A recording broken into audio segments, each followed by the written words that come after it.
Rabbi इश्रह ली सदरी वयस्सिर ली अमरी वहलुल उक़दतम मिन लिसानी यफ़क़हू क़ौली। रब्बी अऊज़ु बिका मिन हमज़ातिश शयातीन व अऊज़ु बिका रब्बी अन यहज़ुरून। बिस्मिल्लाहिर रहमानिर रहीम। सूरतुल मारिज আমরা গতকাল আয়াত 18 পর্যন্ত মূলত তেলাওয়াত করেছি। আজ 19 থেকে ইন্নাল ইনসানা খুলিকা হালুআন, এই আয়াতেরও তেলাওয়াত গতকাল হয়েছে। তবু কার্যত মানুষকে সৃষ্টি করা হয়েছে সংকীর্ণ মনা, এবং তার রেফারেন্স আমরা দেখিয়েছি সূরা তাগাবুন থেকে, সূরা হাশর থেকে। ইদা মাসসাহু শাররু জাজুআন, যখন তাকে কোনো মন্দ স্পর্শ করে ঘাবড়ে যায়, বিচলিত হয়। ওয়াইদা মাসসাহুল খায়রু মানওয়ান, আর যখন তাকে পাইয়ে দেওয়া হয় কোনো সম্পদ বা ভালো কিছু, তখন সে নাই নাই করে, অর্থাৎ চাইতে এলে নাই নাই করে। এই মানওয়ান শব্দটির ব্যাখ্যা পরে আমরা পাব। ইল্লাল মুসাল্লি,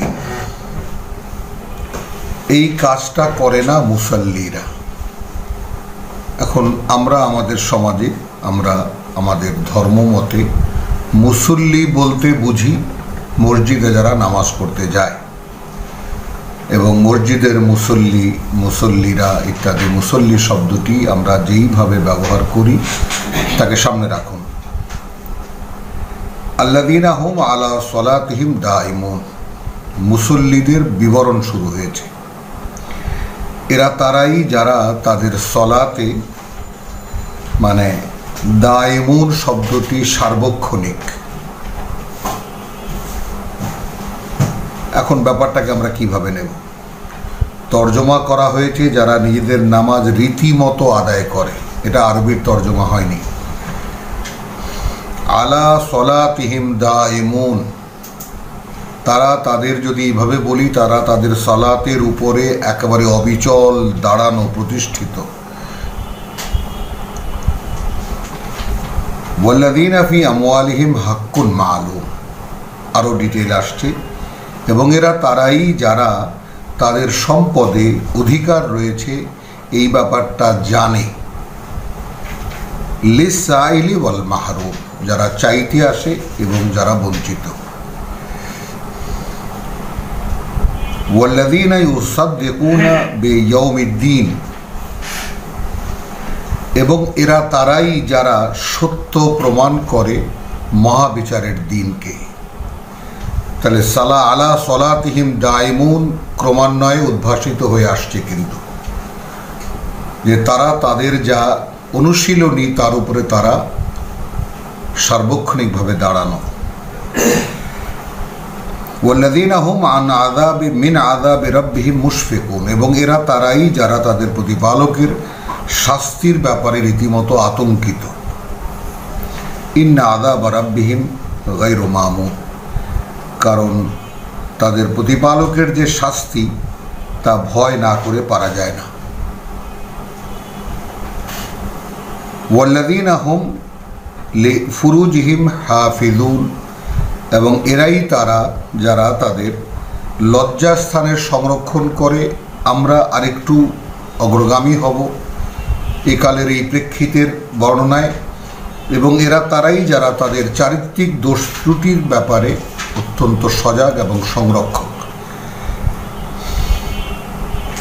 ইল্লা, লজ্জাস্থান কেন এসেছে? তবে আলা আজওয়াজিহিম, তাদের স্ত্রীদের ব্যাপারে, আও মা মালাকাত আইমানুহুম, অথবা তাদের ডান হাতের মালিকানাধীন অর্থাৎ দাসী। ফাইন্নাহুম গায়রু মালুমিন, সেক্ষেত্রে যদি এই যৌনতার কোনো ধরনের কোনো স্খলন হয়, তাহলে সেখানে তারা নিন্দিত নয়। এইখানে এসে লজ্জাস্থান হয়ে গেল।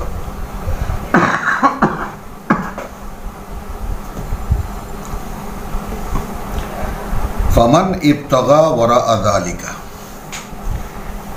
অতঃপর যে চাইবে এর বাইরেও কিছু, ফাউলাইকা হুমুল আদুন, তাহলে এরাই তারা যারা সীমালঙ্ঘনকারী।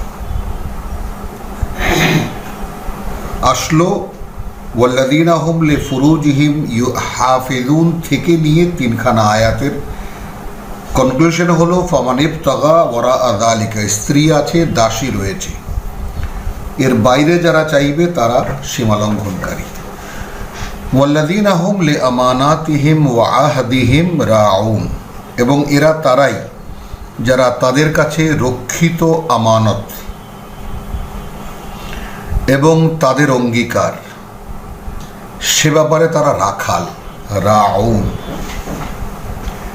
মানে রাখাল, মানে বুঝতেই পারা যাচ্ছে যে রাখাল মানে তার মানে অধীনে যতগুলো পশু সে চড়ায় তার সবগুলো তার তত্ত্বাবধানে থাকে এবং সে তীক্ষ্ণ দৃষ্টিতে তাদেরকে পাহারা দেয়।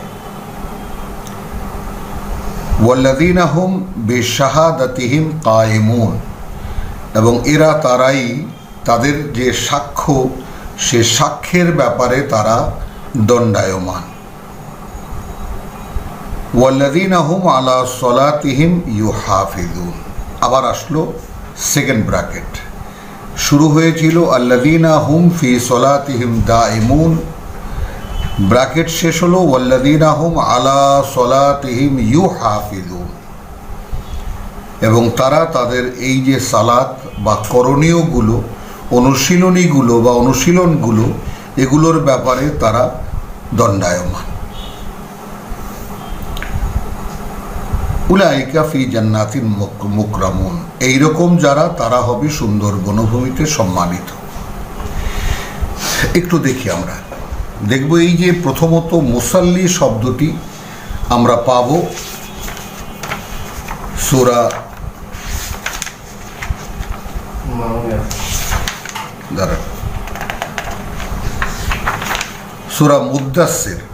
মুদ্দাসির অর্থাৎ ৭৪ নম্বর সূরার আয়াত ৪৩, মানে আনিল মুজরিমিন মা সালাকাকুম ফি সাকার, অর্থাৎ তোমাদেরকে এই জাহান্নামে কিসে নিয়ে আসলো? ক্বালু, তারা বলবে লাম নাকু মিনাল মুসাল্লি, আমরা মুসল্লিদের অন্তর্ভুক্ত ছিলাম না। এখানেও ভাঙা আসছে ওয়ালাম নাকু নুতইমুল মিসকিন, এবং আমরা দরিদ্রদেরকে খাবার খাওয়াতাম না। ওয়া কুন্না নাখুদু মাল খায়দিন, বরং বসে বসে সমালোচক যারা তাদের সঙ্গে আমরাও সমালোচনা করতাম। ওয়া কুন্না নুকাযযিবু বিয়াউমিদ্দিন, এবং আমরা মিথ্যা মনে করতাম বিচার দিনকে। হাত্তা আতানা আল ইয়াকিন।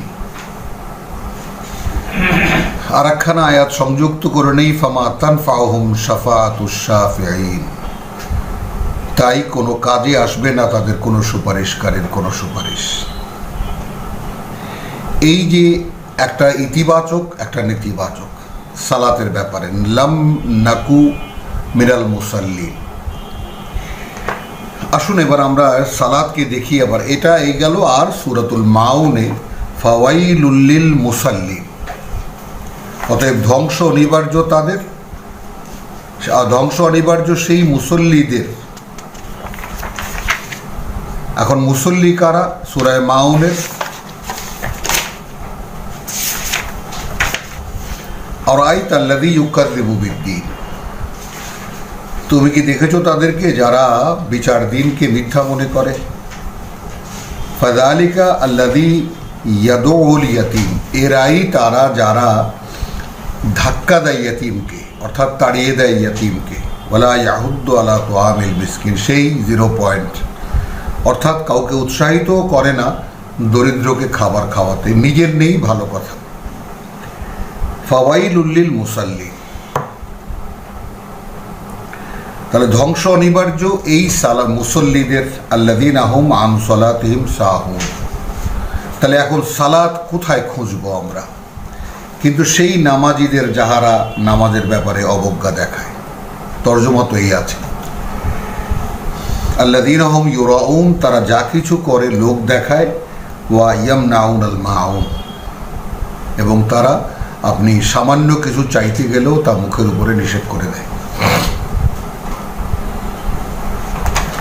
তো তো সালাতের ব্যাপারটা কোরআন থেকে একটা ব্যাপার তো পরিষ্কার যে আমরা যে নামাজ পড়ি সে নামাজ কোরআনের সালাত নয়।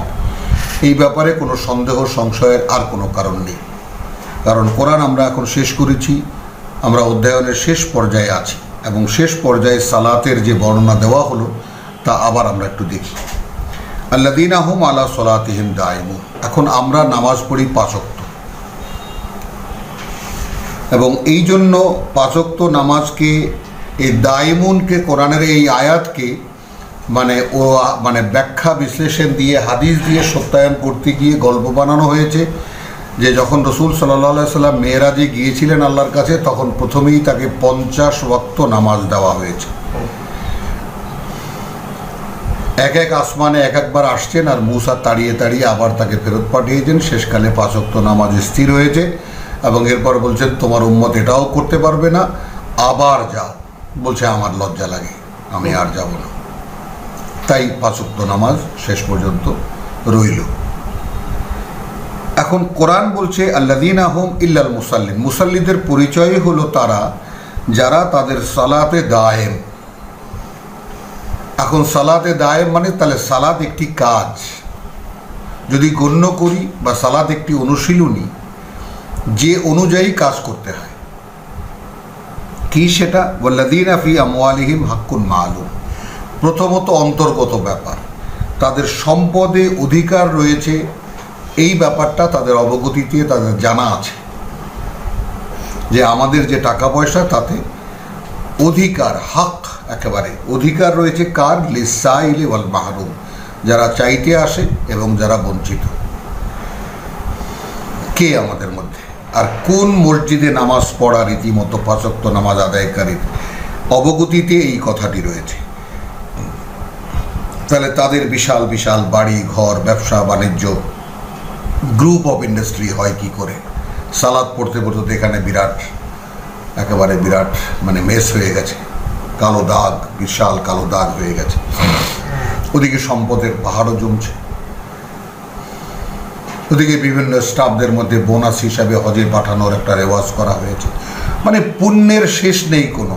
কোরআনের হাফিজি পড়ানো হচ্ছে, কোরআনের খেদমত করা হচ্ছে, তারপরে আপনার ধর্মশালা যেটাকে বলি আমরা সেটা খোলা হয়েছে, চলছে, খেদমত চলছে। কিন্তু কোরআনের সালাতের কি হবে?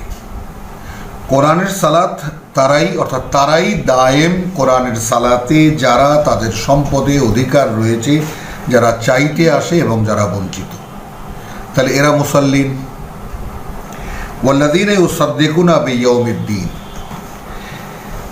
এখন এবং যারা সত্যায়িত করে, ইউসাদ্দিকুন সত্য মানে না, সত্যায়ন করে, তার মানে করে দেখায়। অর্থাৎ এইটা সত্য, এটা তারা শুনেছে, শুনে এখন এটা সত্য প্রমাণ করে যে ইয়েস, এটা যে সত্য আমরা এটা মানি। সত্যায়ন করা, প্রত্যয়ন করা, এই ব্যাপারটাকে আমরা কিভাবে নেব? তো ইউসাদ্দিকুনা বিয়াউমিদ্দিন, অর্থাৎ প্রতিটি কাজ তারা যা করে তা বিচার দিনকে সামনে রেখে করে, যে এই কাজটির পরিণতি বিচার দিনে কি হবে। ওয়াল্লাযীনা হুম মিন আযাবি রাব্বিহিম মুশফিকুন। দেখুন, খুলে গেল ব্যাপারটা। এবং এরা তারাই, অর্থাৎ তারাই করতে পারে এই কাজটা যারা তাদের প্রতিপালকের যে শাস্তির ঘোষণা সেই ব্যাপারে যারা রীতিমতো আতঙ্কিত।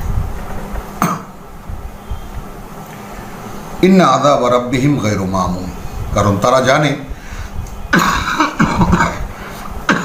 যে তাদের প্রতিপালকের নির্ধারিত যে শাস্তি তাকে ভয় না পেয়ে পারা যায় না। তাহলে গায়রা মামুন যদি বলি, তাহলে এটাকেও যদি, শব্দ দুটোকেও যদি ভাঙি, গায়রা মামুন তর্জমা তো করা হলো ভয় না করা কাহারও পক্ষে সম্ভব নয়।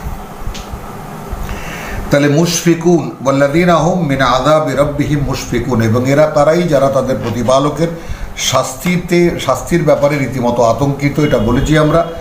আর বলেছি যে ইন্না আযাবা রাব্বিহিম, যেহেতু তাদের প্রতিপালকের আযাব গায়রু মামুন, ভয় না পেয়ে পারা যায় না। তার মানে কি? তারা ভয় কতটা পায়, কি কোথার থেকে পায়? আমরা তো ভয় পাই না। আমরা তো সারা জীবন মসজিদে বহু জামাতে নামাজ পড়েছি, একা পড়েছি, কত নামাজ পড়েছি, নামাজের তো শেষ নেই কোনো। কিন্তু আমরা তো সেই ভয় তো ভিতরে ঢোকাতে পারিনি, ভয় তো আসে না।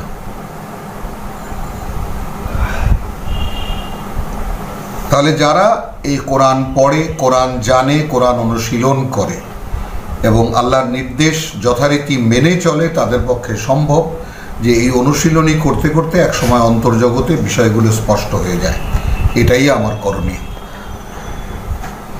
আর না হলে ভয় পাওয়াটা, যেমন আমরা বহুবার বহু সময় আমরা এই তেলাওয়াত তেলাওয়াত ব্যাপদেশে আমরা এটা বলেছি যে ভূতের ভয়, ছোটবেলা থেকে মা দাদা দাদি এটা সেটা, ওখানে ভূত আছে, ওখানে যাস নে, ওখানে ভূত আছে, ওখানে করিস নে, নানানভাবে ভূতের ভয় বাচ্চাদেরকে দেখিয়ে দেখিয়ে একদম আমাদের বুড়ো, একদম 80 বছরের বুড়ো পর্যন্ত ভূতের ভয় ভিতরে প্রতিষ্ঠিত। আল্লাহর ভয় নেই কেন? অ্যাটলিস্ট ওই ভূতের মতো ভয়টুকু তো থাকবে আল্লাহর নেই, কারণ আল্লাহ গফুরুর রহিম, সব ক্ষমা করে দেবেন। তিনি তো বসেই আছেন ক্ষমা করার জন্য। বান্দা পাপ করবে, আল্লাহ ক্ষমা করবেন, বান্দা পাপ করবে, আল্লাহ ক্ষমা করবে। আল্লাহর কাজ তো একটাই। এবং ওয়াজ নসিহতে তাই চলছে। হাজার হাজার লক্ষ লক্ষ টাকা ব্যয় করে হাজার হাজার মানুষ চাঁদা দিয়ে হুজুরদেরকে নিয়ে যান। হুজুররা বলেন যে আল্লাহ বান্দা পাপ না করলে আল্লাহ মাফ করবেন কি? আরে ভাই, আপনারা বোঝেন না কেন?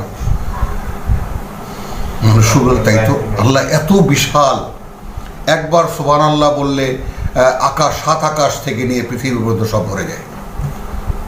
তো সে কেউ যদি এরকম একবার সুবহানাল্লাহ, একবার আলহামদুলিল্লাহ, একবার আল্লাহু আকবার বলে ফেলে, 3 বার এই তসবিহ পড়ে, হাত গুনে বা তসবিহ গুনে, তাহলে তো তার তো সে দেখে যে এত পুণ্য দিয়ে আমি করব কি, এত সওয়াব দিয়ে।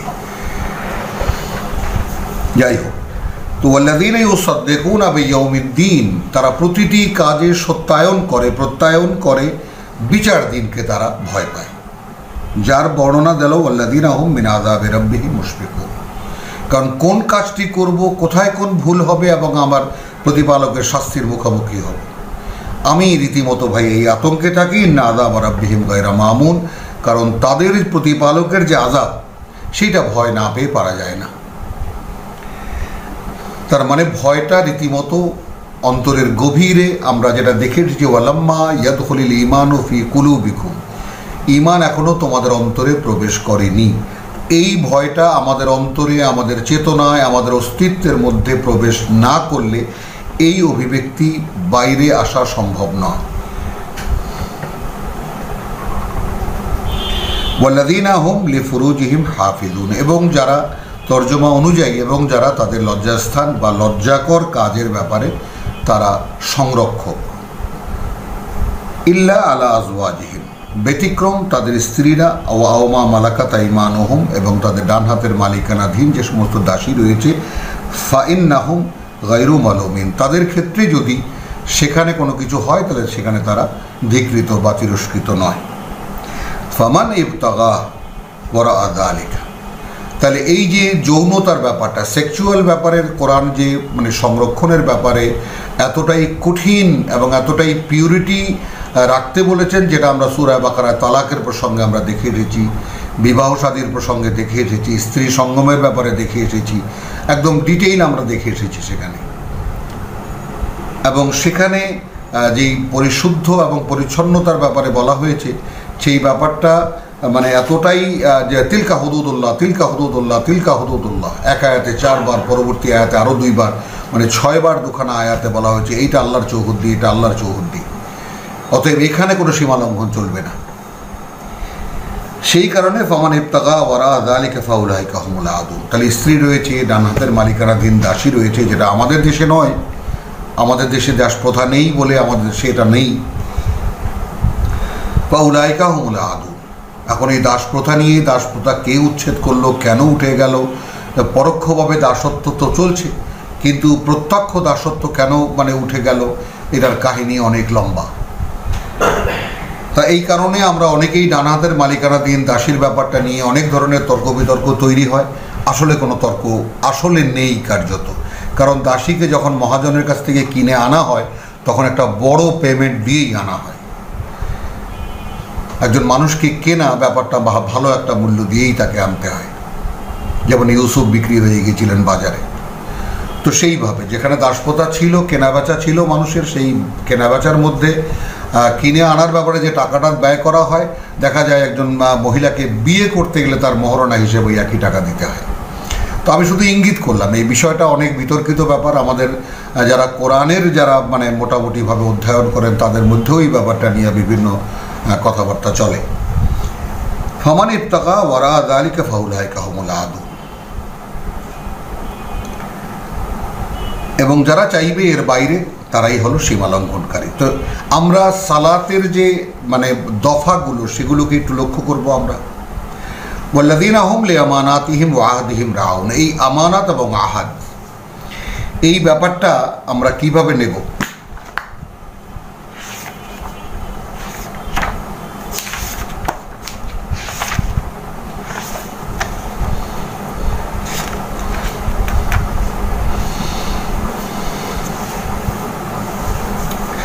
প্রথমে আসবো আমানত।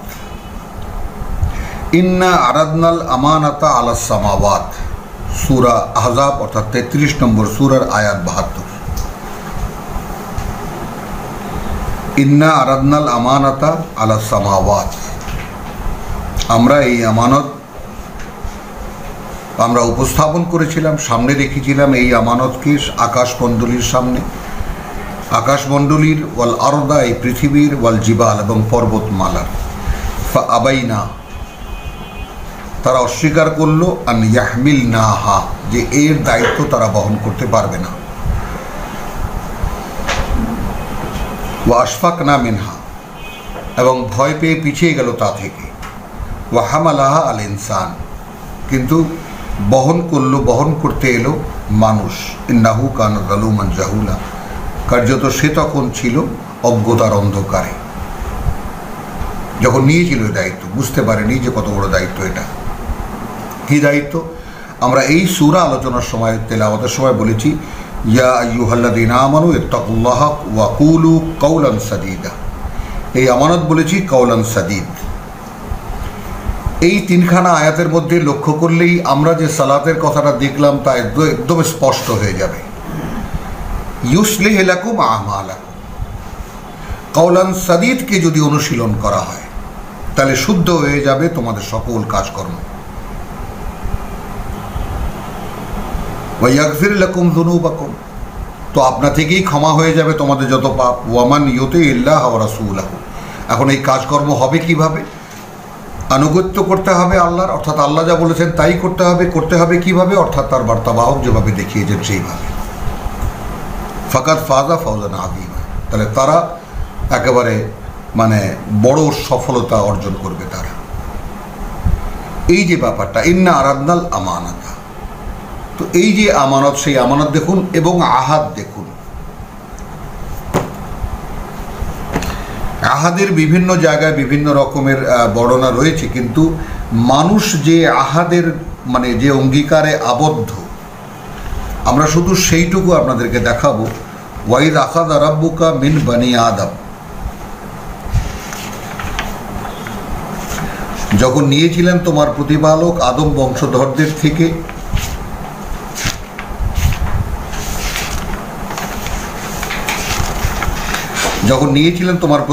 আদম বংশধরদের থেকে, তাদের পিঠ থেকে তাদের সন্তানদেরকে বের করে, ওয়া আশহাদাহুম আলা আনফুসিহিম আলাস্তু বিরাব্বিকুম,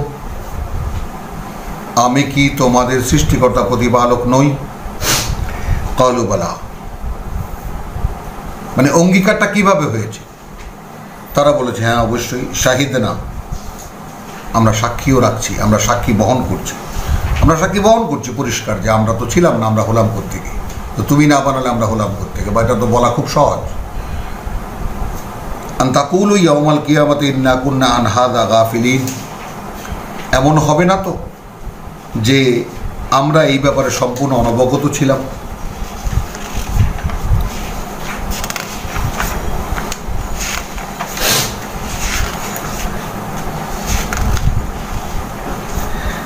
একশো দুইতে দেখাবো এই আহাদ শব্দটির স্পষ্ট মানে, ওখানে দেখালাম আহাদের বিবরণ, আর এই সূরা আরাফেরই 102তে দেখাবো যে তিলকাল কুরা নাকুসু আলাইকা মিন আনবাইহা।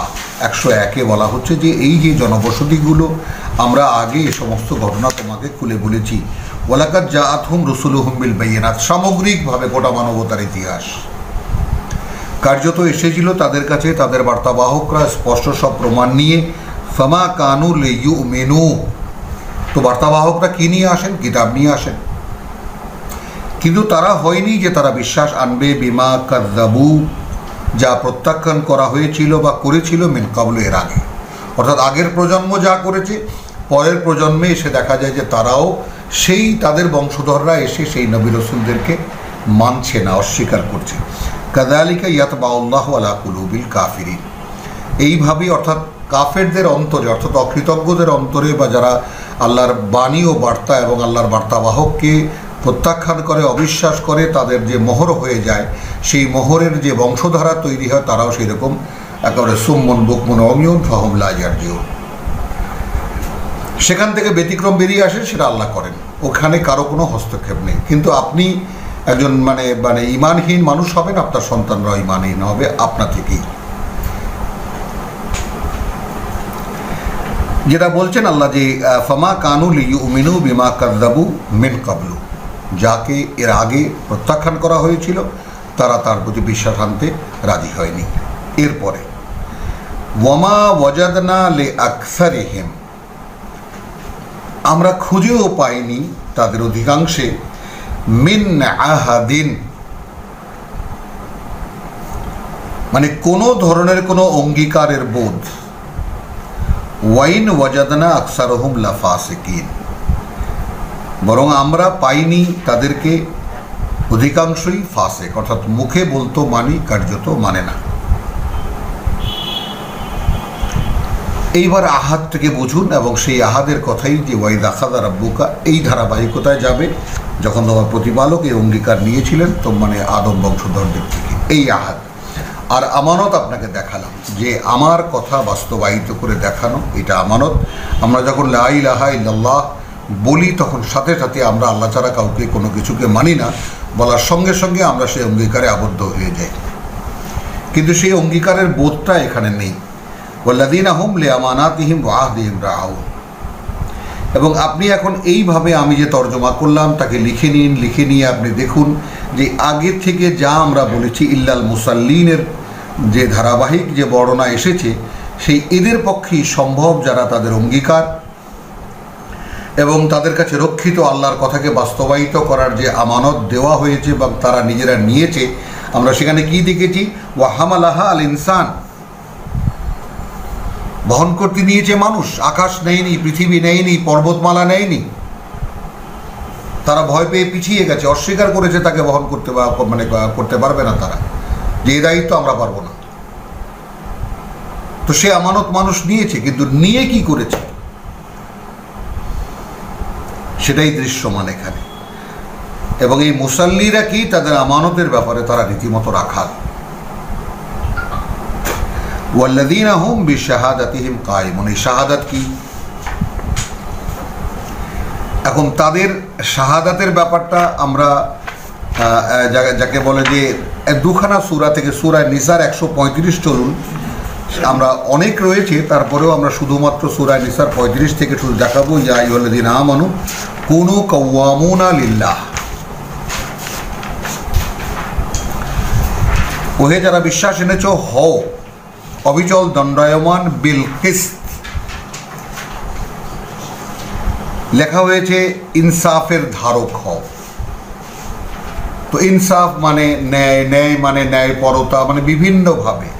তো তোমরা কি হবে? কাওয়ামিনা বিল কিসত, তোমরা কিস্তের ধারক হও।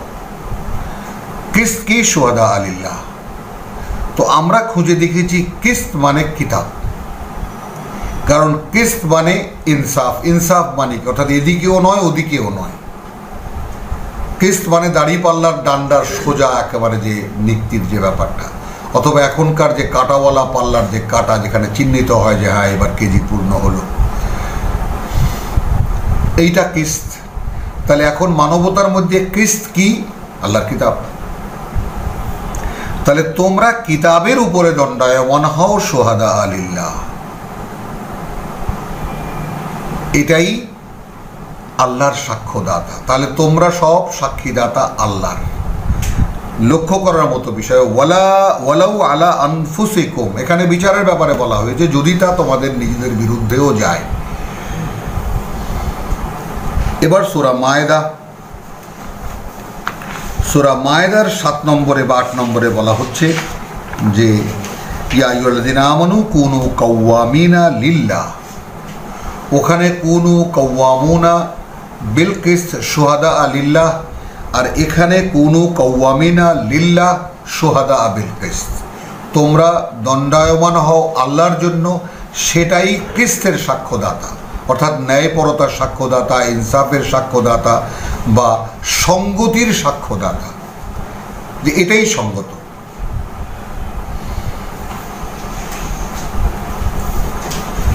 ভাবুন তো, যেখানে আমরা একটু আরো কাছে চলে যাই, বিল কিস্ত যখন কথাটি বলা হয়েছে তখন বিল কিস্ত মানে কিছু একটি নিয়ে, তাহলে কিস্ত মানে কিতাব, যেহেতু কিতাবকে বলা হয়েছে ফোরকান, ন্যায় মানে সত্য মিথ্যা পার্থক্য নির্ণয়কারী, আর ফোরকানি কিস্ত, সত্য মিথ্যার পার্থক্য যা দিয়ে নির্ণয় হয় সেটাকে মানদণ্ড বলা হয়, আর মানদণ্ড মানে কিস্ত। কোনো জটিলতা নেই এখানে। তাহলে কি হলো এখন, আমরা কোথায় থাকলাম এখন? তাহলে যে ওয়াল্লাযীনা হুম বিশাহাদাতিহিম কায়েমুন, এখন সাক্ষীদাতা কিসের? আল্লাহর সাক্ষীদাতা। সাক্ষীদাতা কিসের? কিস্তের সাক্ষীদাতা। আর একখানা সাক্ষী সূরা বাকারার 143। ওয়াকাযালিকা জাআলনাকুম উম্মাতান ওয়াসাতান। রাসূল সাল্লাল্লাহু আলাইহি ওয়াসাল্লামের সঙ্গে হিজরত করে যারা মদিনায় গিয়েছেন তাদেরকে বলা হচ্ছে কাবা পরিবর্তন করে দেওয়া, অর্থাৎ ইহুদি খ্রিস্টানদেরকে কিতাবের দায়িত্ব থেকে সরিয়ে দিয়ে মুহাম্মদ রাসূলুল্লাহ এবং তদীয় সঙ্গীদের উপরে কিতাবের দায়িত্ব দিয়ে বলা হচ্ছে এবার কাবাও পরিবর্তন করে দেওয়া হলো, এবং এভাবেই গড়ে তুলেছি আমরা তোমাদেরকে উম্মাতান ওয়াসাতান, আমাদের সাথে মধ্যস্থতাকারী একদল মানুষ, জাতি বলি জাতি। লিতাকুনু শুহাদা আলান নাস, যেন তোমরা সাক্ষী হতে পারো মানুষের উপরে। শুহাদা ওয়া ইয়াকুনু রাসূলু আলাইকুম শাহীদান, আর হতে পারেন অবভিয়াসলি কিয়ামতের দিন হতে পারেন রাসূল বা বার্তাবাহক তোমাদের উপরে সাক্ষীদাতা। এইবার আপনাদের কাছে কিভাবে পরিষ্কার হলো বলুন, যে এই যে ব্যাপারটা যে ওয়াল্লাযীনা হুম বিশাহাদাতিহিম, প্রথম ওয়াল্লাযীনা হুম লিআমানাতিহিম, আমানত কি? কাওলান সাদীদ। কাওলান সাদীদ কি? কিতাবুল্লাহ। ভেঙে বলতে হয়, দেখুন আমরা একটি সমাজে বসবাস করি, একটু খুলে বলার যে মানে ব্যাপারটা যেটা আমরা চেষ্টা করব, যে আমরা যে সমাজে বসবাস করি, মনে করুন আমি ভারতে জন্মগ্রহণ করেছি বা আমি একটা হিন্দু প্রধান দেশে জন্মগ্রহণ করেছি, যেখানে মূর্তি পূজাই জাতির প্রধান অংশের কাজ।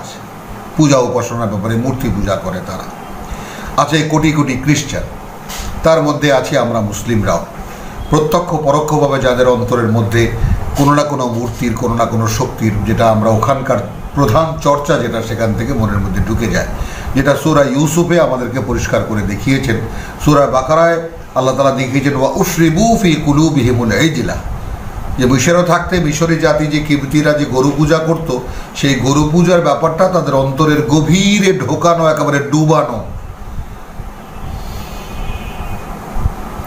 তো ওয়াল্লাযীনা হুম লিআমানাতিহিম ওয়া আহদিহিম, তো আমানাতের ব্যাপারটা কি?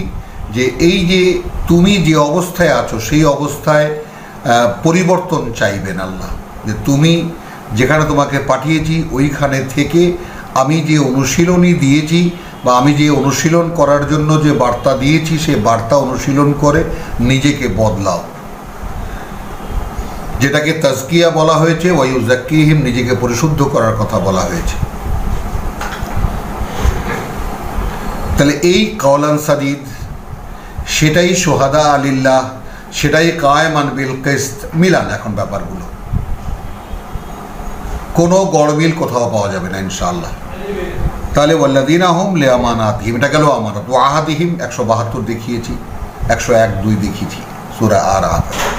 আহাদ অর্থাৎ আপনার ভেতরে, আপনার চেতনায় একটি অঙ্গীকার আপনি বোধ করেন স্বয়ং সৃষ্টিকর্তার সঙ্গে, তবেই এইগুলো কাজগুলো করা সম্ভব। এবং এই অঙ্গীকার যে বোধ করে সেই পরকালকে ভয় পায়। সেই সৃষ্টিকর্তাকে ভয় পায়। এখন আমাদের তো কোরআন আসার পরে আমরা যদি গড়পড়তাও ধরি মানে 1500 বছর, তাহলে 50 বছর করে এক একটা প্রজন্ম ধরলে প্রায় 30টা প্রজন্ম পার হয়ে আমরা এখন এখানে আছি। আমাদের অস্তিত্বের মধ্যেও, চেতনায় তো দূরের কথা, অস্তিত্বের কোথাও কোনো খুঁজেও পাওয়া যাবে না যে এই ধরনের কোনো অঙ্গীকার আমাদের মধ্যে আছে। এমনিতে তো এমনিতেই নাই।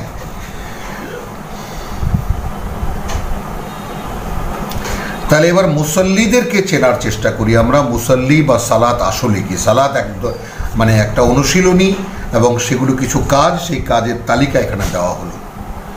আর আমরা সেই সালাতকে যেমন নিয়ে গেছি আমরা জাকাত, মানে তুমি তোমাকে কোরআন অনুযায়ী পরিশুদ্ধ করো, এটা হলো কোরআনের জাকাত। আমরা জাকাত নিয়ে গেছি তোমার মাল পরিশোধন করো, অর্থাৎ উদ্বৃত্ত তোমার যে সমস্ত টাকা পয়সা আছে 2.5% দিয়ে দাও, বাস তোমার মালের হেফাজতকারী আল্লাহ হয়ে গেলেন। এবং তাই নিয়ে জাকাত ফান্ড, জাকাত বোর্ড, কত রকমের কত কিছু হচ্ছে। হ্যাঁ, তো ওয়াল্লাযীনা হুম লিআমানাতিহিম ওয়া আহদিহিম রাউন ওয়াল্লাযীনা হুম বিশাহাদাতিহিম কায়েমুন। আমি মানে কয়েকবার এই আচরণ মানে পড়লাম এই কারণে যে মুসল্লিদের মানে মূল পরিচয় এই দুটো। আর যেটা আমানতের ব্যাপারে, আমানতের ব্যাপারে সে যদি রাখাল হয় যে আমার কাছে আল্লাহর আমানত রয়েছে, তাহলে আমরা তো একেবারে সূরা হাদীদ থেকে আমরা মানে পরিষ্কার দেখতে দেখতে আসছি যে তোমার কাছে যা আছে তা থেকে, অর্থাৎ আল্লাহ তোমাকে যার উপরে খলিফা বানিয়েছেন সেখান থেকে দাও, টাকা পয়সা তো তোমার না। আল্লাহ তো কারো সম্পদ হিসেবে এই স্বীকৃতিই কোরআন দেয় না যে তোমার কোনো টাকা পয়সা বা তোমার নিজের কিছু আছে। সূরা হাদীদের আয়াত 7 বলছে আমিনু বিল্লাহি ওয়া রাসূলিহি, বিশ্বাস আনো আল্লাহ এবং তার বার্তাবাহকে, ওয়া আনফিকু, এবং আল্লাহর পথে ব্যয় করো, মিম্মা, তা থেকে, জাআলাকুম মানে মুস্তাখলাফিনা ফিহি, তিনি বসিয়েছেন তোমাদেরকে খলিফা হিসাবে তার মধ্যে, সেখান থেকে দাও। তো আমার আপনার টাকা কোথায়? যে কয়দিন এই পৃথিবীতে আছি, যত সম্পদ আমার কাছে আছে, আমি তার উপরে খলিফা, আল্লাহর প্রতিনিধি, সেখান থেকে তিনি চাচ্ছেন, তো আমার টাকা কোথায়?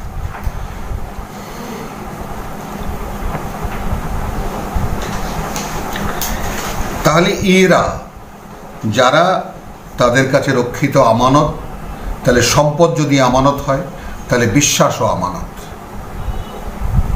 আমি আল্লাহকে বিশ্বাস করি, এটা প্রমাণ করতে হবে। তাহলে সেই প্রমাণ করতে হবে। কেন বিশ্বাস করি? যেহেতু আমার ভিতরে তার সাথে একটা অঙ্গীকার আছে, আমি একেবারে দাঁড়িয়ে বলে এসেছি বালা, এবং আমাকে কিয়ামতের দিন দাঁড়িয়ে বলতে হবে যে আমি সে অঙ্গীকার রক্ষা করেছি। এবং সেই অঙ্গীকারের বর্ণনা গোটা কোরআনে আমরা নানানভাবে পড়ে এসেছি। ওয়াল্লাযীনা হুম আলা সলাতিহিম ইউহাফিজুন, এদের পক্ষেই সম্ভব যে তারা তাদের যে সালাত, তাদের যে করণীয়র যে অনুশীলন, সেগুলোর ব্যাপারে তারা সংরক্ষক হতে পারবে। ইউহাফিজুন, সংরক্ষণ করতে পারবে, যদি অনুশীলনী এই ধারাবাহিকতায় চলে। ওয়াল্লাযীনা হুম উলাইকা ফি জান্নাতিন মুকরামুন, এরা জান্নাতে সম্মানিত হবে।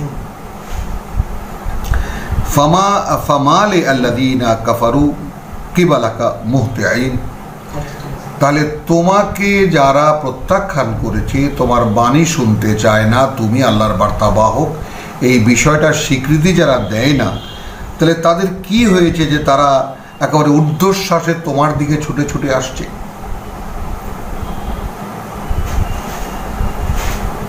আনিল ইয়ামিনে ওয়া আনিশ শিমালে ইজিন, একেবারে ডান পাশ থেকে বাম পাশ থেকে দলে দলে। আয়াতমাউ কুল্লু মরিয়িন মিনহুম, তাদের মধ্যে প্রতিটি লোক কি এই বাসনা পোষণ করে আন ইউদখালা জান্নাতা নাঈম। এখন আমরা গোটা কোরআনে এই পর্যন্ত দেখে এলাম এই যে প্রত্যাখ্যান করেছে, হট্টগোল করো এই কোরআন পড়ার সময়, লা তাতগাও, যেন তোমাদেরটাই বড় শোনায়, ইত্যাদি ইত্যাদি, বিরোধিতা বিরোধিতা বিরোধিতা। কিন্তু এই দৃশ্যপট কোথায়? এইখানে এসে একটি জিনিসের প্রমাণ হলো যে রাসূল সাল্লাল্লাহু আলাইহি সাল্লাম প্রথম যখন আহ্বান নিয়ে দাঁড়িয়েছেন মক্কায়, তখন ঠিক এই দৃশ্যপট তৈরি হতো। কারণ মক্কার লোকেরা কাবার পূজারী ছিল, কাবায় মূর্তি রেখে পূজা করত, আল্লাহর উপাসনা তারা করতো তাদের মতো করে। এই ব্যাপারগুলো পরিষ্কার কোরআনই তার ইতিহাস।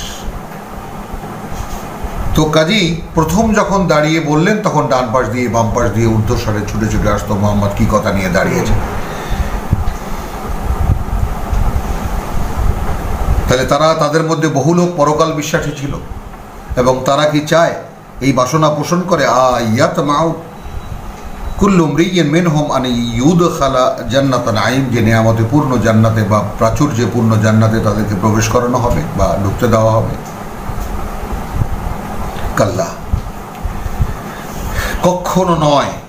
ইন্না খালাকনাহুম মিম্মা ইয়ামালুন, আমরা কি দিয়ে তাদেরকে সৃষ্টি করেছি তা তারা জানে। ইয়ালামু মানে এই যে বারবার এক ফোঁটা বীর্য থেকে নিকৃষ্ট পানি থেকে তোমাদেরকে তৈরি করা হয়েছে, কেন স্মরণ করিয়ে দেওয়া। আসফালা সাফিলিন, তুচ্ছতার অধপাতে তোমাদেরকে নামিয়ে দেওয়া হয়েছে, সেইখান থেকে উঠে আসতে হবে। কি দিয়ে তাদেরকে সৃষ্টি করেছি তা তারা জানে। ফালা উকসুমু বিরাব্বিল মাশারিকি ওয়াল মাগরিব, অতএব নয়, আমি শপথ করছি কারিগর, মহাকারিগরের বা মহা সৃষ্টিকর্তা প্রতিপালকের, যিনি মানে মাশারিক ওয়াল মাগারিব, পূর্বগুলো এবং পশ্চিমগুলোর, ইন্নালা কাদিরু। তার মানে পৃথিবী গোলকের ধারণা তখন ছিল না যখন কোরআন নাজিল হচ্ছিল। সময়ের ব্যাপারেও কোনো জাপানি সিকো ঘড়ি বা কোনো সুইজারল্যান্ডের সুইস কোম্পানির ঘড়ি তখন ছিল না। সময়ের নির্ণয় বিভিন্নভাবে করা হতো, সূর্যোদয় সূর্যাস্ত এইসবের উপরে নির্ভরশীল ছিল। পূর্ব পশ্চিম এতগুলো, অর্থাৎ দেশে দেশে পূর্ব পশ্চিম, এটা কি করে এই ঘূর্ণন, সেগুলো অনেকগুলো ব্যাপার আছে যেগুলো তখন লাউ তাআলামুনা আযীম, অর্থাৎ আমি যে শপথ করলাম তোমরা যদি জানতে, সেখান থেকে আসুন একেবারে সূরা ওয়াকিয়া থেকে। তাহলে এই শপথ অনেক বড় একটা শপথ, যে ব্ল্যাক হোলের শপথ আমি করেছি। মহাকাশে যে বড় বড় কালো গহ্বর, কৃষ্ণ গহ্বর রয়েছে, যেগুলোর মধ্যে হারিয়ে যায় বড় বড় গ্রহ নক্ষত্র। ফামালি আল্লাযীনা কাফারু কিবালাকা মুহতিঈন আনিল ইয়ামিনি ওয়া আনিশ শিমালি ইযিন আয়াতমাউ কুল্লু ইমরিয়িন মিনহুম আন ইউদখালা জান্নাতান নাঈম কাল্লা ইন্না খালাকনাহুম মিম্মা ইয়ামালুন ফালা উকসিমু বিরাব্বিল মাশারিকি ওয়াল মাগারিব, আমি অতএব নয়, আমি শপথ করছি প্রভু প্রতিপালক পূর্বগুলোর এবং পশ্চিমগুলোর, ইন্নালা কাদিরুন, আমরা পারি, আমরা সক্ষম, আলা এই ব্যাপারে, আন্নুবাদ্দিলা খাইরান মিনহুম, যে আমরা মানে তাদের থেকে উত্তম লোক নিয়ে আসতে পারি এই কাজের জন্য। সেই কওলান সাদিদকে নিয়ে আসুন, সেই আহাদকে নিয়ে আসুন, সেই আমানতকে নিয়ে আসুন, সব এক জায়গায় করুন। যেগুলোর প্রথমত যেহেতু কাবা ওখানে, সেহেতু কাবার আশপাশের লোকদের কাছে প্রথম প্রস্তাবনা রাখা হয়েছিল। ছুটে ছুটে এসেও ছিল তারা, ডান পাশ দিয়ে বাম পাশ দিয়ে ঊর্ধ্বশ্বাসে, যে তাদেরকে জান্নাতের খবর দেওয়া হচ্ছে। কিন্তু ওই যে মুসাল্লিন এর ব্যাপারটা, তাহলে আলা আন্নুবাদ্দিলা খাইরান মিনহুম ওয়া মা নাহনু বিমাসবুকিন, এবং আমরা এ ব্যাপারেও পিছনে পড়ে নেই। ফাযারহুম, আমরা এখানে আমাদেরকে কেউ ছাড়িয়ে যেতে পারবে না।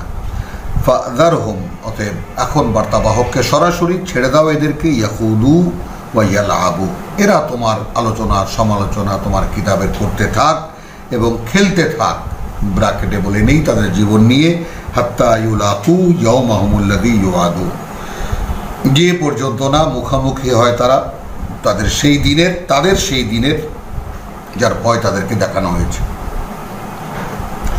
ইয়াওমা ইয়াখরুজুনা মিনাল আজদাসি সিরআন, সেদিন তো এরা লাফিয়ে লাফিয়ে বেরিয়ে আসবে তাদের কবরগুলো থেকে।